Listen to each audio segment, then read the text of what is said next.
So I have to admit that I've been an extremely greedy little book goblin, but you know what? I'd do it again. Hi, I'm Ben, welcome back to my channel. Today I've got a bit of a book haul for you from a really exciting event that I went to recently. You may have realised that I just really like the Indigo Press, who are a small UK publisher who keep publishing banger after banger, including my favourite read of 2023, Riambel by Priya Hine. You might start to be thinking that I'm a little bit of a shill for them, but I promise I'm not. I just think they are publishing exciting new fiction, and I've been going on about it so much so that they invited me to this really exciting event in London that they had recently, which was the Indie Showcase. This was a chance for 7 independent publishers to come together and show off some of their most exciting new releases for 2024. It was the first time I've ever been invited to a book-related event, and I went along with Bob the Bookerer, and it was really cool. It was in this old museum in London. I was thankfully already in London for the day because I was there for work. And the event was just really cool. There were, of course, people from the publishers there, but also there were some authors. There were lots and lots of booksellers. I think they were the main audience for the event because they were trying to get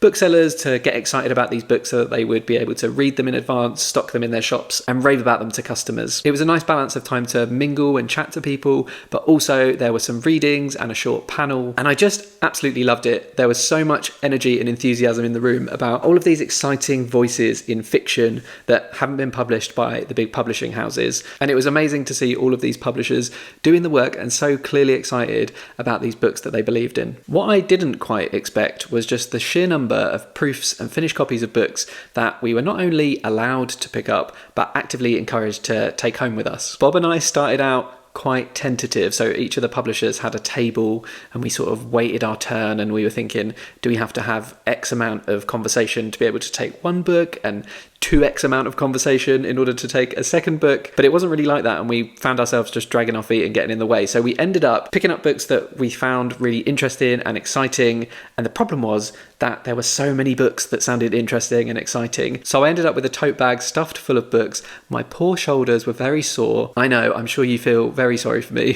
So I thought I'd film this video to take you through all of the books that I picked up, what they're about, and why I found them so intriguing. I was going to do this by release date, but I think that's a little bit of a pain in the butt. What I'm going to do instead is go through the publishers in the order that they appear in the brochure for the event, which I am just now realising is actually in alphabetical order. So I'm going to go through them in alphabetical order. The first publisher is Bedford Square, and they're based in London and Brighton. I don't think they have any particular genre or type of book that they publish particularly, but they do publish fiction and non-fiction. The book they were mainly showing off at the event was I Died at Fallow Hall by Bonnie Burke-Patel, and this is a murder mystery novel. I'll be honest, this is not the sort of book that I generally will gravitate to, but Bonnie spoke at the event. She did a reading and she talked a little bit about the book and why she wrote it, and it really sold it to me. So the reason that she wrote this book is because she loves mystery novels and she loves literary fiction, and she was looking for a book that combined both of those things, but she couldn't find it. So instead, she decided to write it. She sees this novel as a murder mystery that has very literary sensibilities, and I think it was described as a mixture between Agatha Christie and Sally Rooney, which I have a feeling will take the fancy of many of you watching at the moment. It's also pretty short, so I think this is one that I could fly through. I am half wondering whether I should take this on holiday with me, because I do not like flying at all, and this might be a good distraction for the plane, but we'll see. I've got so many books on my to take on holiday pile that I'm going to have to do some pretty cutthroat prioritization there. But yeah, this sounds pretty great, and it's going to be released in the UK on the 29th of August. The other book I picked up from Bedford Square is actually published by an imprint of theirs, and that is American Spirits by Russell Banks. And this one was actually kind of left over towards the end of the event when things were starting to wrap up, and the author had a little bit of name recognition for me. I can't remember which book of his I had seen recommended by someone else before, but Russell Banks is someone that I have heard of, and he sadly passed away last year, so I assume this is going to be his last published work. This is a novel told in 3 interlocking stories in a New York town. This sounds quite dark and suspenseful,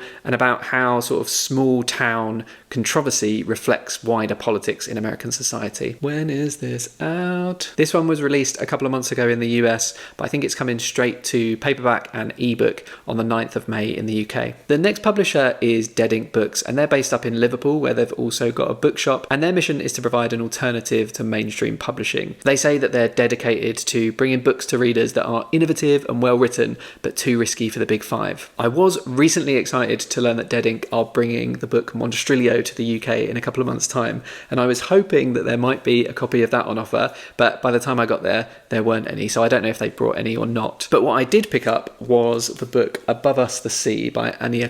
Now, first off, regardless of what's between the pages, this cover is beautiful. It is so striking. This book appealed to me for a number of reasons, not least because it's set in Cardiff, which is quite local to me, and I'm married to a Welsh person, so it's always exciting to read about something that feels a little bit closer to home. Anyway, it's about a Polish woman living in the UK who meets a gay man and his partner outside a bar in Cardiff, and then they fall into this sort of polyamorous relationship. That is, until tragedy strikes. It's all about being caught between your future and your past and where you came from and where you want to be, and it just sounds really good. It is probably the longest of the books that I picked up, but even then it's only like 350 pages, so yeah, really excited to read this one at some point. Oh, and it comes out on the 11th of July this year. Next up is the Indigo Press, my first love, and they publish fiction and non-fiction that's guided by a spirit of internationalism, feminism and social justice. So they want to make you question your world beliefs and think about the world around you more deeply. I picked up a couple of books from Indigo, the first one of which was The Boy with the Black Rooster by Stefanie Schulte.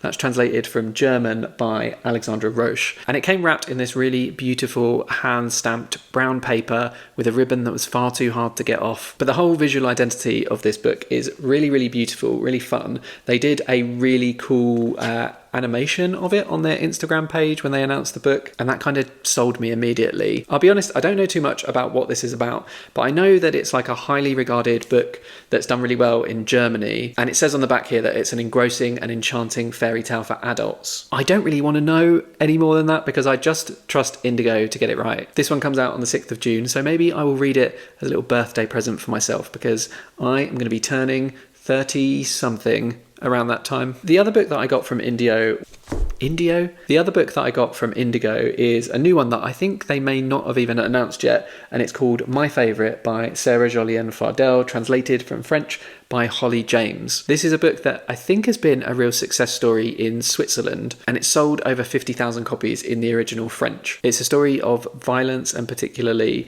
domestic violence against this one particular woman who suffers at the hands of her father, escapes, but then finds history repeating itself when she gets into certain relationships. According to the back, it is very well decorated. It's already got an English Pen Award, so it sounds like this is going to be a really hard-hitting and impactful, but I'm sure beautifully written novel. It's out on the 17th of October this year. There was one other book that I wanted to give a shout out to that I have not got a copy of, and that was Suzanne Joinson's The Museum of Lost and Fragile Things, A Year of Salvage. This is a memoir about Suzanne's experience growing up in what she later learned was a cult in Crewe in the north of England. And that cult forbade anyone to have any physical objects. And what this book is her account of trying to reclaim some of what she's lost as she's grown up. And I think it's structured around these different objects. So the cover is really striking, it's really interesting. It's got like a number of different objects which I assume will play a central role in the story, but it also looks a bit like you're looking into a window or like a glass cabinet, or if you're at an art gallery and it's things that are framed hanging on the wall. Suzanne was at the event and she did a reading and it was really good. It sounded really great. Unfortunately, by the time we got round to the Indigo stand, there was only one copy left, and Bob and I kind of looked at each other, and I know he reads a lot more non-fiction than I do, so I kind of gave him the nod and he took that one. But it does sound great, and I did get a chance to chat to Suzanne and she's just really lovely. It sounds like a really exciting thing to be publishing your first memoir. You're just like laying yourself on the line, laying yourself a bit more bare to the world in a way that you can avoid with novels because you can keep them at more of an arm's length. Oh, and that book is out on the 5th of September. Next is perhaps the publisher that's been going the longest here, and that is Oldcastle Books. They are an indie that was set up in the 1980s, and they have, I think, a bunch of imprints that take risks on different types of things and get into quite small niches. They like to publish an eclectic range of titles with a nod to popular culture of the day. The book that I picked up from them was A Person is a Prayer by Ammar. This book is one that they had some proof copies of, but also some finished copies of, and typical me, just completely paralysed by too much choice. I didn't pick one up at first, but then Ammar was on a short panel, and just the way he talked about this book was really engaging, really funny, and really interesting. And I liked the story of how he came to write this book, which is that he is a journalist by trade, and so he was trying to interview some of his family members to capture their stories, and particularly his grandfather. And what he found was that he didn't get very far with that endeavour. And so he got some details and decided, well, I'm going to fill in the blanks and I'll write his story, but I'll imagine it as best I can. And so that's what this is. This is a story of a family's migration from Kenya and India to the UK, and it's set across 3 different days and across 60 years. I think it just sounds absolutely fantastic. It's out very soon. I think it's out on the 30th of May. So you will be able to get your hands on this in the near future, if that sounds of interest. I'm definitely going to plan to prioritise it pretty soon. The next publisher is Peninsula Press. They're one that I also am fairly familiar with because they published Grimmish by Michael Winkler, which I still haven't got to, but I really, really want to read because it sounds so good. What I liked about Peninsula when they spoke at the event was that they really promote working class voices. And I'm from a working class background myself, and I think it's often something that's missing from popular culture. And so it's really great to see those voices being amplified. The book that I picked up from them was a rare non-fiction for me, and that is The Body in the Library by Graham Caveney. This cover is so striking. This is just the proof cover. The final cover also looks pretty cool as well. It's like this swan that is bending its neck round, and it looks a little bit like a river. But this is like the And Other Stories house style now, isn't it? But yeah, it's just very arresting. This is about Caveney's experience being diagnosed with an incurable and inoperable cancer, which, to be honest, absolutely terrifies me. And having had things happen in my family in the not too distant past, I think it is potentially going to be quite a hard read. But Graham did a reading of this at the event, and it just really captured me. The voice was really interesting, surprisingly playful, and from the reading it sounded like he was going to talk a lot about masculinity and how we deal with health issues as men. And it's also not very long, so I think I will plan to read this at some point. It might actually pair quite well with another book about a really difficult topic that I've got upstairs that's a non-fiction memoir. Oh yeah, Sloane Crosley's Grief is for People. So maybe I'll do like just a depressing reading vlog or something like that. The penultimate press is one that I went a little bit mad on. It's Verve Books, and I got 4 books from them. They did encourage it with a sign on their table, and they're also the ones that gave me a nice tote bag, so I don't blame myself for giving in to temptation. Verve described themselves as a dynamic independent publisher of page-turning, diverse and original fiction. The first one is one that I was surprised to see there, to be honest, and that is Sunburn by Chloe Michelle Howarth.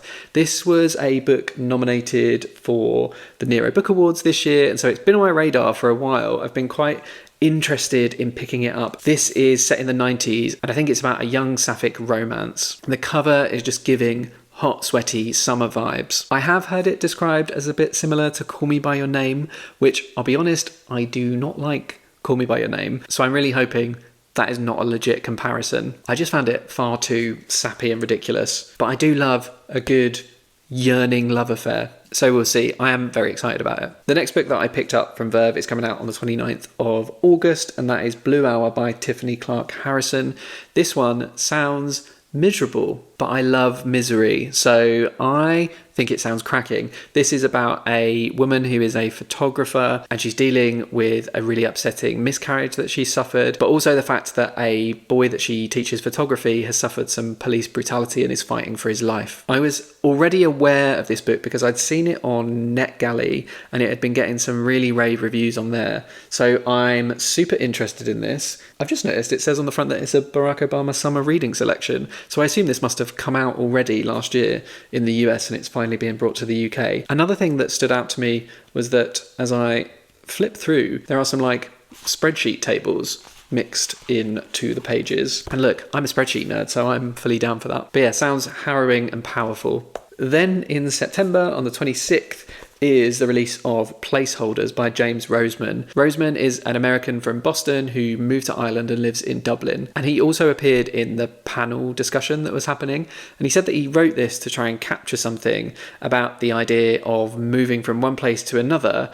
And before you've even managed to make that place home, home moves on without you and people carry on with their lives. And he wanted to capture both the feeling of physical displacement but also emotional displacement. So he put those feelings onto two different characters and then wanted to see how they were going to interact with each other. I actually can't remember too much about what the plot of this novel is, but I just loved the idea of capturing different types of homesickness and seeing how those played out. Another interesting fact is that this picture on the front of the cover is actually based on the house that James Roseman grew up in, which I thought was a pretty lovely detail. The final book that I picked up from Verve was Isaac by Curtis Gardner. This is another one with an absolute banger of a cover. Just that little bit of throat on show at the bottom there is very, very striking, and I really love this. This is a book set in London across one summer when a queer teenage boy discovers hookups online and he gets pretty addicted to them. That is until he meets an older man who he gets really smitten with, but he kind of loses himself in the process. I love the sound of this book, so much so that I'm actually dressed as it for this video. But it doesn't come out until the 28th of November, and I'm not too sure how far in advance it's best for me to read it. Obviously, booksellers, who are the main target audience for this event, should read it as soon as possible so that they can order it in and start to sell it to customers and get really excited about it. But I think it's probably better for me to read it closer to the release date, so maybe I'll hold off. I don't think any of you want a review of a book that's not coming out for months, do you? I also did get a chance to chat to Curtis about this book, although embarrassingly for me, when I started talking to him, I wandered over because Bob was already in a conversation with him, and I had no idea that he was an author until about 5 minutes into the conversation when I noticed his little name sticker which said author, and then I realised that I had his book in my bag already, and I didn't know how to slip that into the conversation somehow. So it was a very pleasant conversation. It was really nice to meet him. I just felt like a bit of a muppet. Exciting sounding book though. The final publisher I'm going to talk about is Weatherglass Books, and they are actually founded by Neil Griffiths, who also founded the Republic of Consciousness Prize. Yet again, another shameful admission that I have a Weatherglass book on my shelf that I haven't read, which is The Way the Day Breaks by David Roberts. And it's just another one that sounds great. I need to prioritise, but my reading plans just get absolutely battered by all of these prize lists. Neil actually did the opening introductory speech to welcome everyone to the event, and he spoke really interestingly about the fact that we often have this perception that the pool of readers out there is absolutely massive, like as big as it is for movies or music, but it's actually not. There is a very small pool of readers, and it's really impressive that books manage to cut through to the zeitgeist as often as they do. But what that means is that publishing, and particularly small press publishing, is a real labour of love. And he mentioned about his experience of like learning what it means to really champion a book and learn that you love a manuscript and take that from some printed sheets through to a published bound novel. I found his intro really inspiring. And in fact, the first book I picked up, the author was at the event and did a reading, and the assistant editor introduced it, and she spoke about how this was the first manuscript she read where she got that feeling of just absolutely loving it and wanting to make it a success. So that was really nice. I thought it was really cool. The book, I should talk about what the book is. It is Amma by Saraid de Silva. Now, I think this cover is not done much justice when it appears on screen, because in person it is absolutely beautiful. Like the spot gloss on all of those little leaves is just gorgeous. This book sounds absolutely brilliant. It begins in Singapore in 1951 when a 10-year-old kills her abuser, and that sort of sets in motion this cascade of events that happen to her and her family, and we follow them through the generations. I feel like that's all I need to know. But the other interesting thing about this is that Saraid is from New Zealand, and she also used to be a scriptwriter on one of New Zealand's biggest soap operas. So how this was kind of sold is that not only is it beautiful and literary and hard-hitting, but it's got this sense of urgency, a pacey plot, it knows when to end a scene, and I think that just sounds fantastic. I really can't wait to get to this one, and if it does sound good, this is actually already out, so you can go and get a copy of it from your local indie bookshop. The other book I picked up from Weatherglass is not out yet, but it comes out on the 25th of July, and that is The Pages of the Sea by Anne Hawke. Now, this one I hadn't originally picked up, but towards the end of the evening, Neil came round with a stack of these, and he sort of pressed one into Bob's hands and said, "You must read this, it is so good." And when I showed a little bit of interest, he kind of eyeballed my name sticker to check I was someone worth giving one to, but then handed one over and just sold it as this really beautiful, accomplished novel written by a debut novelist in her 50s or 60s. I can't remember, but it's awesome that people can come to this career so fully formed later in life. And he said it was this powerful, beautiful book about a Windrush Roesch family, but not the family members who came over to the UK, but the ones that were left behind. It sounds very intriguing, and when I flip through, it's got quite short chapters, quite a lot of line breaks, and so I think this might be a very pacey read as well. Definitely one to look forward to. So that was my experience going to the Indie Showcase event and picking up all of these lovely looking books. I do appreciate that it's a real privilege to be able to go along to an event like that, and I'm super grateful to Indigo for inviting me along. I had an absolutely wonderful time, and I'm really excited to get into all of these beautiful pieces of literature that indie publishers are working so hard to bring to market. If any of these sound interesting to you, I would suggest that you ask in your local indie bookshops if any of these are going to be stocked, because awareness of these books and having them stocked in more places can really make all of the difference. All it takes is some really enthusiastic booksellers to pay these authors, to pay for these books, and to pay for the next ones. If any of these really did take your fancy, do let me know in the comments. And as ever, if you enjoyed this video, give it a like. And if you want to see more from me, then hit subscribe. But until next time, toodles.